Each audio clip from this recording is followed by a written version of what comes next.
नमस्कार, मी दीपक पळसुले. दुपारचे 3 वाजता आहेत. बातमीपत्रामध्ये आपल्या सगळ्यांचं स्वागत. एबीपी माझाच्या प्रेक्षकांना महाराष्ट्र दिनाच्या खूप साऱ्या शुभेच्छा आणि दिवसभरातल्या बातम्यांचा आता घेऊया सविस्तर आढावा. पहलगाम दहशतवादी हल्ल्याच्या तपासाची जबाबदारी असलेल्या एनआयचे डीजी सदानंद दाते बैसरण खोऱ्यात पोहोचले. त्यांनी हल्ला झालेल्या बैसरण खोऱ्याची पाहणी करत सुरक्षा अधिकाऱ्यांकडून हल्ल्यासंदर्भात माहिती घेतली.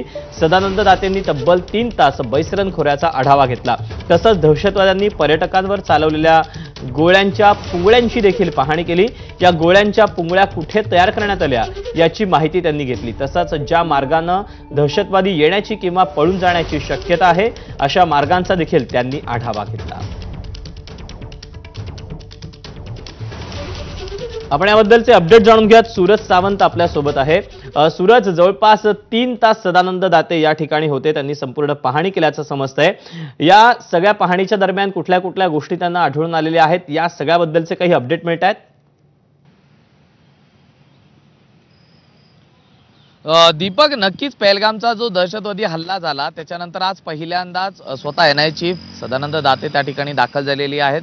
संपूर्ण प्रकरणाची म्हणजे एकूणच त्या ठिकाणी घडलेल्या ह्याची त्यांनी पाहणी केली. घटनास्थळी नेमकं काय काय झालं असावं किंवा काय काय झालं आहे आणि त्याचबरोबर त्याच्या सूचना त्यांनी तपास अधिकाऱ्यांना देखील दिलेल्या आहेत. दुसरीकडे ज्या पुंगळ्या सापडलेल्या आहेत, ज्या दहशतवाद्यांनी तिथे आलेल्या पर्यटकांवरती झाडलेल्या होत्या, त्या पुंगळ्यांवरील नंबरवरून ती नेमकी बंदूक कुठली त्या दहशतवाद्यांनी वापरलेली आहे याचा एक अंदाज लावणं सोपं झालं असेल. आणि दुसरं म्हणजे त्याचा रिपोर्ट देखील बॅलिस्टिकला पाठवलेला आहे. त्या ठिकाणी झालेलं जे डिजिटल मॅपिंग आहे त्याचा देखील आढावा घेतलेला आहे. प्रत्यक्षदर्शी काही होते त्या ठिकाणी, त्यांच्याशी देखील चर्चा केली.